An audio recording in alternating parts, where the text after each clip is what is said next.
Hello दोस्तों, मैं नीतू आपका स्वागत करती हूँ आपके अपने channel UGC net self study में। तो आज का जो प्रैक्टिस सेट है, तो मैंने 4 प्रैक्टिस सेट ऑलरेडी करा चुका है। तो अगर आपने नहीं देखा है तो ज़रूर से देख लें, महत्वपूर्ण है आपके एग्ज़ाम के पॉइंट ऑफ व्यू से, क्योंकि ये जो मैं प्रैक्टिस सेट करा रही हूँ एक साथ कई एग्ज़ामों की यहाँ पे तैयारी मैं कराती हूँ।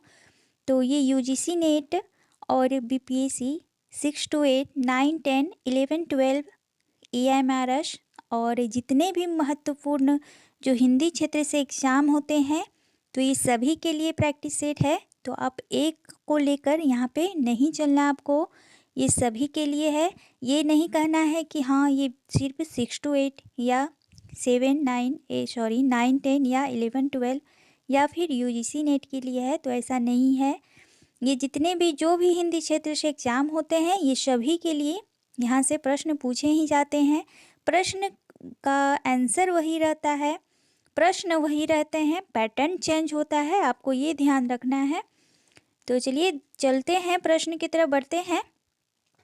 और अगर आप मेरे चैनल पर नए हैं तो ज़रूर से चैनल को सब्सक्राइब भी कर दें और बेल आइकन प्रेस कर दें ताकि मेरा हर जो नोटिफिकेशन है आप तक पहुँचे। और चलिए बढ़ते हैं पहले प्रश्न की तरफ। आज का पहला प्रश्न है, तो आज मैं 50 प्रश्न कराने वाली हूँ। तो डेली मैं 50 प्रश्न करा रही हूँ, तो लगभग 200 प्रश्न मैंने करा चुका है। ये 5वां प्रैक्टिस सेट है, ठीक है। तो देख लीजिएगा अगर नहीं देखे होंगे तो। चलिए पहला प्रश्न है आज का, प्रतिभा का संबंध किससे है? तो प्रतिभा का जो संबंध रहता है ये काव्य हेतु से रहता है। प्रतिभा के मूलतः 3 भेद माने जाते हैं, या जो भी कहिए। तो प्रतिभा उसमें जो है सबसे पहला यानी कि सेकंड और सहजा उत्पादा, तो ये जो 3 भेद हैं काफ़ी महत्वपूर्ण है काव्य हेतु के लिए। तो सभी ने अलग अलग माना है। तो प्रतिभा जो है संबंध रखता है काव्य हेतु से। चलिए अगले प्रश्न की तरफ बढ़ते हैं। अगला प्रश्न है कि नया साहित्य नए प्रश्न ग्रंथ के लेखक कौन है? तो ये जो है ग्रंथ, ये है नंद दुलारे वाजपेयी जी का, ठीक है, और काफ़ी महत्वपूर्ण है, तो ध्यान रखना है। अगला है, श्रेष्ठ कविता प्रबल मनोवेगों का सहज उच्छलन है, किंतु इसके पीछे कवि की विचारशीलता और गहन चिंतन होना चाहिए। यह विचार किस पाश्चात्य समीक्षक या कि चिंतक, जो भी कहिए, का है? तो ये किसका है? तो ये वर्ड्सवर्थ का है, जो कि पाश्चात्य समीक्षक माने जाते हैं, स्वच्छंदतावादी समीक्षक माने जाते हैं वर्ड्सवर्थ। और अगले प्रश्न की तरफ बढ़ते हैं। अगला प्रश्न है कि पेरी इप्सुस के आधार पर काव्य में उदात्त तत्व की अवधारणा का प्रवर्तन किसने किया है? तो ये भी पाश्चात्य काव्यशास्त्र ही से प्रश्न है, तो ये किया है लॉन्गिनस ने, ठीक है। तो ध्यान रखना है प्रश्न को। अगला है कि पूस की रात कहानी का प्रमुख पात्र कौन है? तो ये है अलगू है। और मैंने यहाँ जो प्रश्न रखे हैं वो सभी के मिला जुला कर रखे हैं, जिस तरह प्रश्न पूछे जाएंगे और जो महत्वपूर्ण है एग्जाम के दृष्टिकोण से, मैंने उसी तरह के प्रश्न रखे हैं। तो पूरी वीडियो को देखना है बिना स्किप किए हुए। अगला प्रश्न है कि सूरज का 7वां घोड़ा के लेखक कौन है? तो पहले तो इसकी आपको विधा पता होनी चाहिए कि ये किस विधा में लिखी गई है, और दूसरी बात है कि इसके लेखक कौन है। तो ये धर्मवीर भारती जी का क्या है? उपन्यास है, ठीक है। क्या है? उपन्यास विधा है, तो ये भी ध्यान रखना है। और कब का है? तो ये 1952 ईस्वी का है, और इसमें 7, चलिए उसका मैं अलग से जो उपन्यासों पर जो आधारित है, जो महत्वपूर्ण उपन्यास है, उस पर जितने भी विषय हैं तो मैं करा दूंगी अलग से। तो चलिए यहाँ पे ज़्यादा टाइम नहीं लेना है। अगला प्रश्न है कि नागार्जुन द्वारा रचित मछुआरों के जीवन पर आधारित उपन्यास है। तो मछुआरों के जीवन पर आधारित नागार्जुन जी का कौन सा उपन्यास है? तो ये है वरुण के बेटे, जो कि 1952 ईस्वी का है, सॉरी 52 ही होगा, 1952 है। और ये भी मछुआरे पर आधारित है, सागर, लहरें और मनुष्य 1956 का ये है, ठीक है। तो ये जो है ये उदय शंकर भट्ट का है, तो ध्यान रखना है। और हालांकि ये जो बूंद और समुद्र हो गया ये 1960 ईस्वी का है, 1960 का हो गया। चलिए अच्छे से बता देती हूँ, 1952, 1960, 1956 और डूब जो है याद नहीं मुझे आ रहा है, लेकिन सामने स्मृति नहीं आ रही है, लेकिन बता दूंगी मैं। चलिए, तो बूंद और समुद्र जो है ये अमृतलाल नागर जी का उपन्यास है। वरुण के बेटे जो है मछुआरों पर आधारित नागार्जुन जी का उपन्यास है। और सागर, लहरें और मनुष्य जो है ये भी मछुआरों से ही रिलेटेड है और ये उदय शंकर भट्ट जी का है, तो ध्यान रखना है। चलिए अगला प्रश्न है, आवारा मसीहा जो है औपन्यासिक कृति यानी कि जीवनी किसके जीवन पर आधारित है? तो ये बहुत ही महत्वपूर्ण, इसको तो आप वेरी वेरी इंपॉर्टेंट ही कहकर चलिए, क्योंकि ये पूछे ही जाती है चाहे वो कोई भी एग्जाम हो। तो किसके जीवनी पर आधारित है? तो ये शरद चंद्र की जीवनी पर आधारित है। और किसने लिखा है? तो विष्णु प्रभाकर जी ने लिखा है। और कब की है साथ साथ बता दूं, तो ये 1974 ईस्वी की है, तो ध्यान रखना है। चलिए अगले प्रश्न को देखते हैं कि इनमें से कौन सा उपन्यास भीष्म साहनी द्वारा रचित नहीं है? तो झरोखे, करिया, वसंत ये तीनों उपन्यास इन्हीं के द्वारा है। झरोखे जो है 1966 का है, करिया 1966 का होगा। झरोखे जो है झरोखे 1972 का है शायद, और बसंती 1985 और पीढ़ियाँ जो है ये जो है 1990 का है। किसका है? तो अमृतलाल नागर जी का ये उपन्यास है, तो ध्यान रखना है। तो डी ऑप्शन आपका सही होगा। चलिए अगला है, निम्नलिखित में से किस नाटक का प्रच्छन्न नायक गौतम बुद्ध है? तो किस नाटक का है? तो ये है लहरों का राजहंस, जो कि 1963 की रचना है। किसकी है? तो ये मोहन राकेश की है, ठीक है, मोहन राकेश की है, तो ध्यान रखना है। और अजात शत्रु जयशंकर प्रसाद का है। विक्रमादित्य जो है ये भी लक्ष्मी क्या है, नाम भूल रही हूँ। चलिए अगला प्रश्न देख लेते हैं, नाम ही याद नहीं रहता, इतना रचनाएं हैं कि कभी कभी मैं ही कंफ्यूज हो जाती हूँ, वैसे तो होती नहीं लेकिन फिर भी। चलिए अगला है कि निम्नलिखित में से कौन सा नाटककार सर्वाधिक नाटकों का रचयिता है?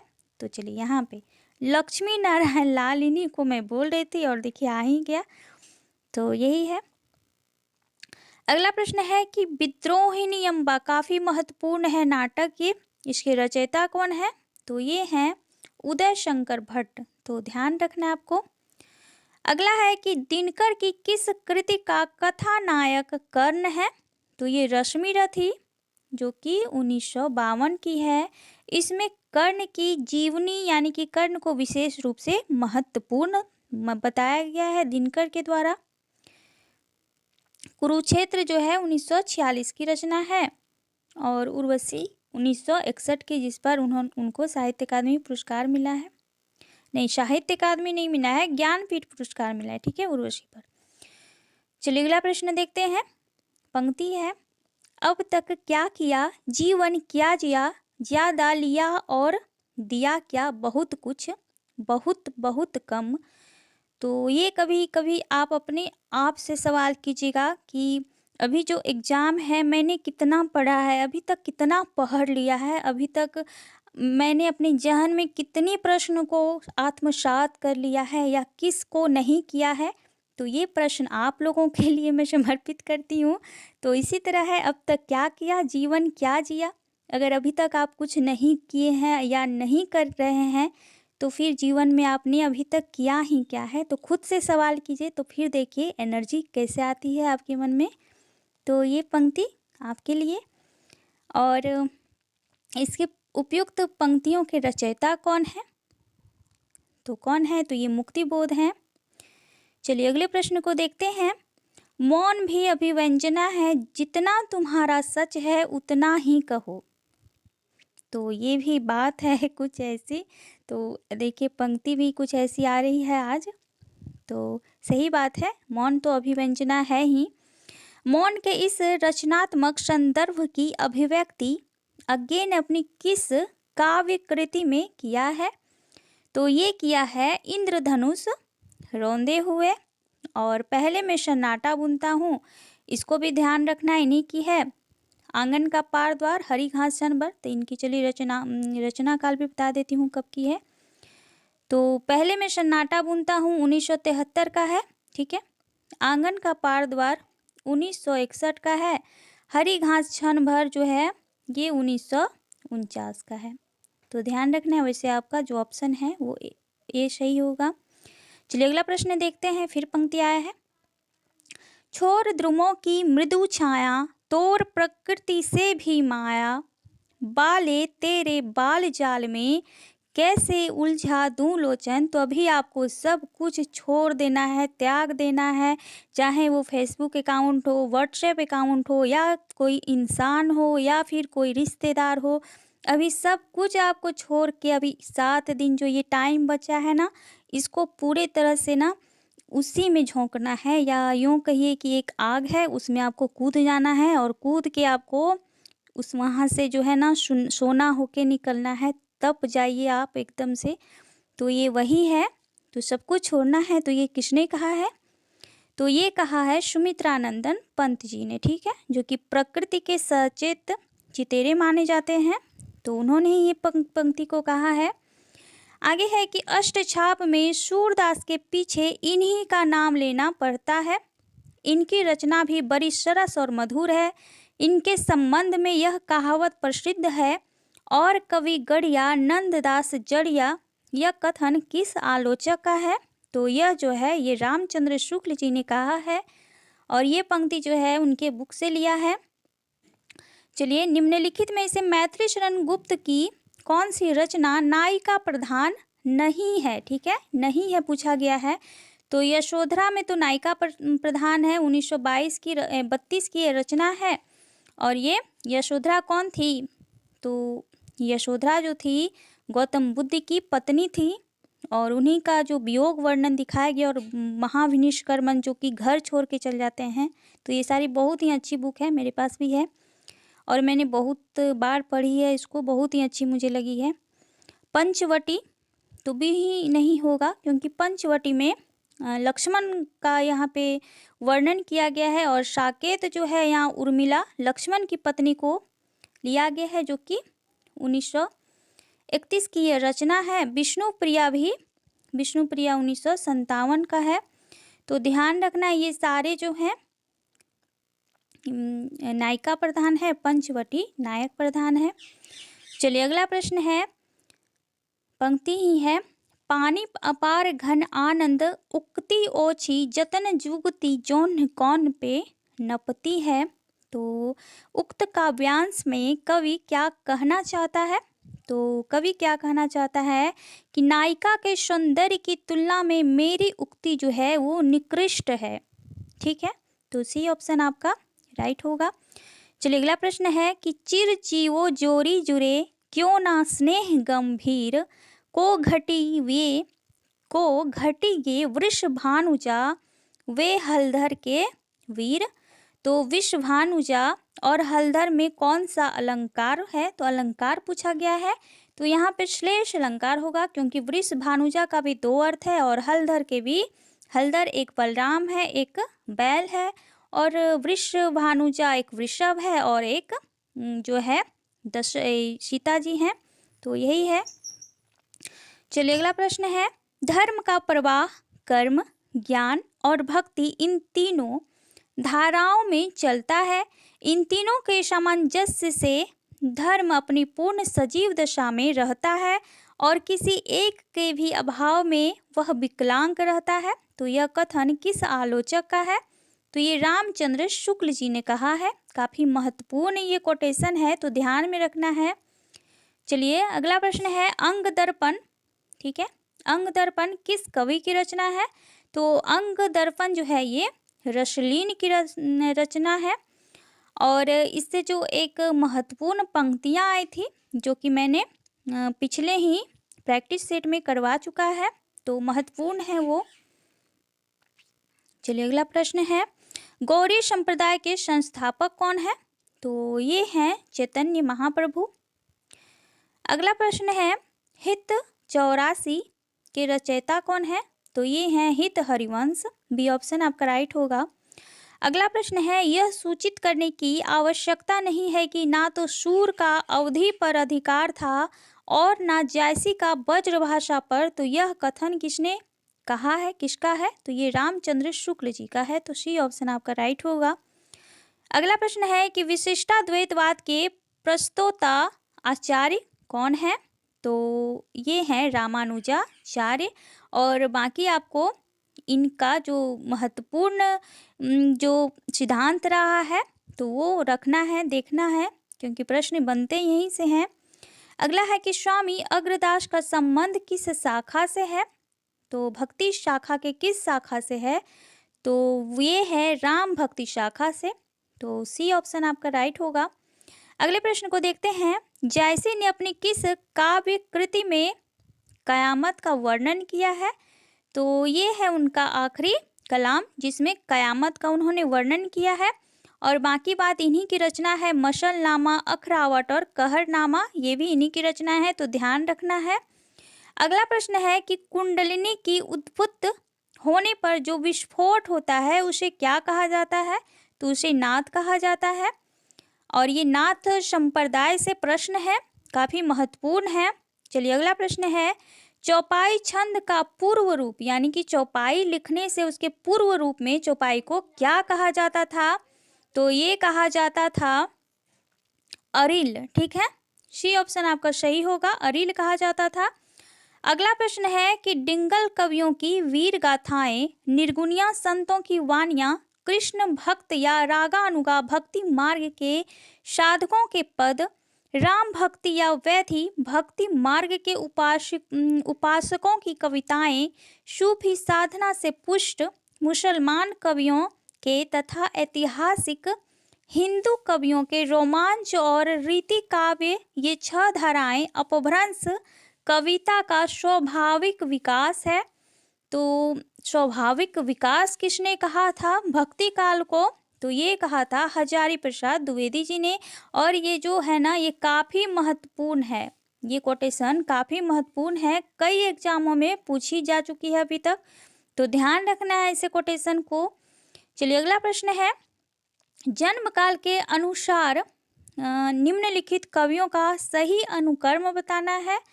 तो यहाँ हो जाएंगे सबसे पहले आपके बिहारी जो कि 1595 में है। ठीक है, देव 1673, भिखारी दास जो है 1753 और पद्माकर जो है 1755 है। तो चलिए ए जो है सही होगा आपका। अगला प्रश्न है कि प्रेमचंद्र और उनका युग के लेखक हैं तो कौन है? तो राम विलास शर्मा जी हैं। अगला प्रश्न है, रचना काल की दृष्टि से निम्नलिखित कवियों का सही अनुक्रम है तो कौन सा है? तो चलिए देखते हैं। सबसे पहले जो है रचना काल की दृष्टि से पूछा गया है तो स्वयंभू आएंगे। उसके बाद स्वयंभू जो है 8वीं सदी के हैं, पुष्पदंत भी 8वीं सदी के हैं, पुष्पदंत 10वीं के होंगे। ठीक है, 10वीं के होंगे। अदयमान जो है 11वीं के होंगे और हेमचंद्र भी 12वीं सदी के लगभग होंगे। तो सी ऑप्शन आपका राइट होगा। चलिए अगला प्रश्न है, वक्रोक्ति सिद्धांत के प्रवर्तक आचार्य पूछा जा रहा है, कौन है? तो वक्रोक्ति सिद्धांत के प्रवर्तक आचार्य जो हैं ये कुंतक हैं। ठीक है, अगला प्रश्न है कि अभिव्यंजनावादी सिद्धांत के प्रवर्तक कौन है? अभिव्यंजनावादी सिद्धांत पूछा जा रहा है कि प्रवर्तक कौन है? तो ये हैं क्रोचे। ठीक है, क्रोचे हैं। चलिए अगला प्रश्न है, सूरदास जब अपने प्रिय विषय का वर्णन शुरू करते हैं तो तीनों अलंकार शास्त्र हाथ जोड़कर उनके पीछे पीछे दौरा करता है, उपमाओं की बाढ़ सी आ जाती है, रूपकों की वर्षा होने लगती है। तो ये किसने कहा है? तो ये हजारी प्रसाद द्विवेदी जी का कथन है, महत्वपूर्ण है सूरदास के बारे में। अगला है कि भरत मुनि के रस सूत्र व्याख्याता भट्ट नायक के सिद्धांत का नाम है, तो ये है भुक्तिवाद। ठीक है, अनुमितिवाद जो है ये शंकुक का है। ठीक है, शंकुक का है। और उत्पत्तिवाद जो है ये अभिव्यक्तिवाद अभिनव गुप्त जी का है। उत्पत्तिवाद जो है किसका है? तो 4 व्याख्याता है, शंकुक है, भट्ट नायक का है। ठीक है, नहीं, भट्ट नायक तो भुक्तिवाद होगा। चलिए मैं बता दूंगी, याद नहीं आ रहा मुझे। तो अनुमितिवाद शंकुक है, अभिव्यक्तिवाद अभिनव गुप्त है, भुक्तिवाद जो है भट्ट नायक जी का है, और उत्पत्तिवाद जो है ये चलिए याद नहीं आ रहा, बता दूंगी मैं। भारतेंदु हरिश्चंद्र के निम्नलिखित रूपकों में भान कौन सा है? तो ये है विशेष्य विषमोषधम। और बाकी जो है वेद की हिंसा हिंसा न भवती, भारत दुर्दशा 1880 की रचना है ये। ठीक है, और नील देवी 1881 का है। तो ध्यान रखना इनकी काव्य रचनाओं को, महत्वपूर्ण है। द्वैतवाद के प्रणेता कौन है? तो ये माधवाचार्य हैं। तो ए ऑप्शन आपका राइट होगा। चलिए अगला प्रश्न है, रोज तुल हकायक रचयिता कौन है? तो ये हैं नूर मोहम्मद जी। चलिए अगला प्रश्न है, न तालब वर्ण है, यहाँ पे न है, वर्ण का उच्चारण स्थान है, तो ये हो जाएगा आपका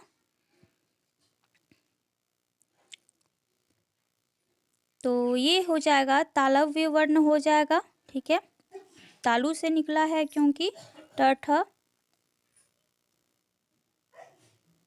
चलिए अगला प्रश्न है, आगम वेग पुराणे पंडित मान वहंती पक श्रीफल आलिव जिम वाहिरित भरमयंती काव्य के पंक्तियां किसके हैं? तो ये है कन्हप्पा का। तो 2 बार हो गया है, तो कन्हप्पा का है। चलिए अगला प्रश्न है, तो असंगत बताना है यहाँ पे, तो देख लेते हैं। असंगत है कौन सा है? प्रयोगवाद का आरंभ सन 1943 ईस्वी में सच्चिदानंद हीरानंद वात्स्यायन अज्ञेय के संपादक में प्रकाशित तार सप्तक से माना जाता है। तार सप्तक में 7 कवि संग्रहित हैं, तो ये पूर्णतः सही है। आगे है कि दूसरा ऑप्शन है, प्रयोगवाद शब्द का सर्वप्रथम प्रयोग नंद दुलारे वाजपेयी ने प्रयोगवादी रचनाएं शीर्षक से निबंध में किया है, तो ये भी सही है। अगला ऑप्शन है कि राम स्वरूप चतुर्वेदी वाजपेयी ने प्रयोगवाद को बैठे ठाले का धंधा किया। ये कब कहा भाई? ये तो गलत है, क्योंकि नंद दुलारे वाजपेयी जी ने कहा है, तो यही होंगे इसमें भी। तो सी ही ऑप्शन आपका गलत हो जाएगा। बाकी है अज्ञेय के संपादक में 4 सप्तक प्रकाशित हो चुका था, जो कि निम्न है। तो मैंने सभी ऑप्शन को देख लीजिए रख दिया है। तार सप्तक 1943, दूसरा 1951, तो ये काफ़ी महत्वपूर्ण है। तो सभी ऑप्शन यहाँ पे अपने आप में एक प्रश्न है, तो देख सकते हैं। तो यहाँ पे BC ऑप्शन आपका राइट हो जाएगा। नंद दुलारे वाजपेयी ने कहा था प्रयोगवाद को बैठे ठाला का धंधा, राम स्वरूप चतुर्वेदी जी ने नहीं कहा था। चलिए अगला प्रश्न है, असंगत को बताना है। तो बच्चन सिंह नई कविता का आरंभ सन 1956 से मानते हैं। इनके अनुसार नई कविता प्रयोगवादी कविता का परिष्कृत रूप है। ये तो सही है, लेकिन 56 कब माना है? 1951 माना है। ठीक है, तो ध्यान रखना है। मुक्तिबोध ने लिखा है कि नई कविता वैविध्यमय जीवन के प्रति आत्मचेतस व्यक्ति की प्रतिक्रिया है।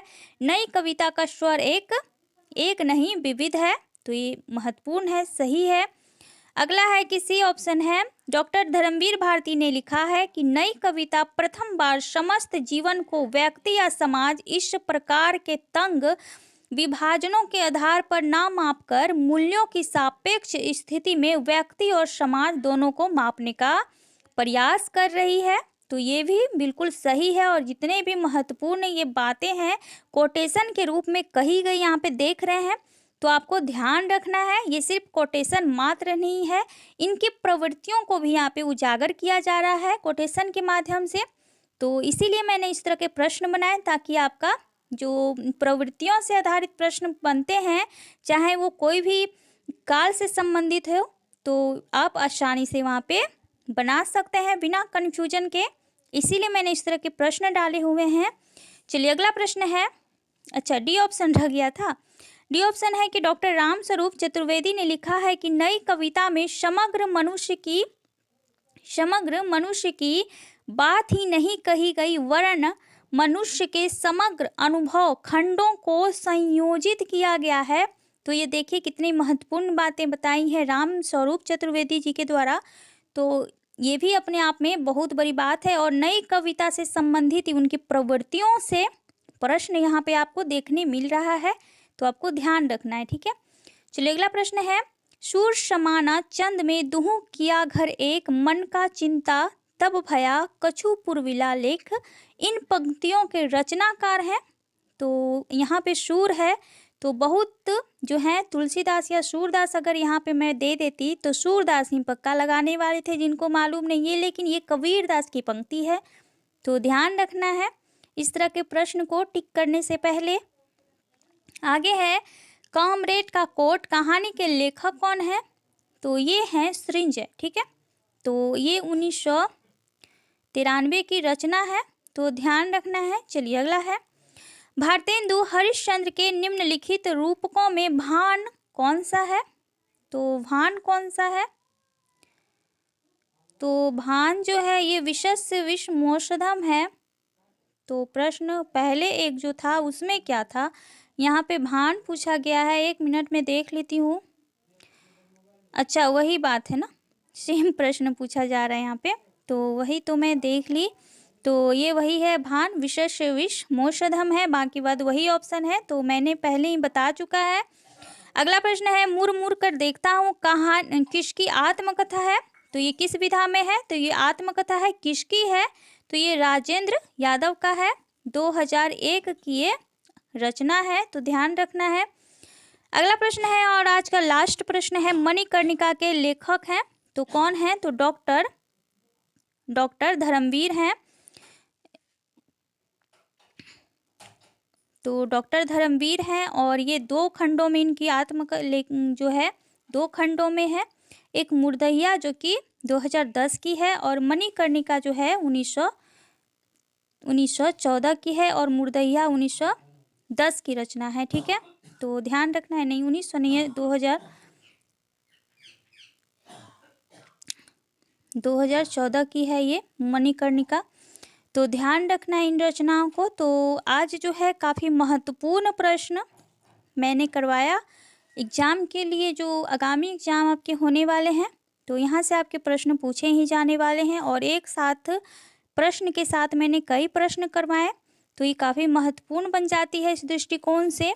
तो बने रहें मेरे साथ, और अभी तक आपने पिछला प्रैक्टिस सेट नहीं देखा है तो प्लेलिस्ट बनी हुई है, जाकर देख लें, क्योंकि महत्वपूर्ण ये प्रैक्टिस सेट है एग्ज़ाम के पहले आपका। तो कोई भी एग्ज़ाम की अगर आप तैयारी कर रहे हैं तो ज़रूर से देखें। चलिए मिलते हैं एक नए वीडियो के साथ, तब तक के लिए थैंक यू सो मच। बने रहें मेरे साथ, वीडियो को लाइक सब्सक्राइब करना ना भूलें। Thank you so much.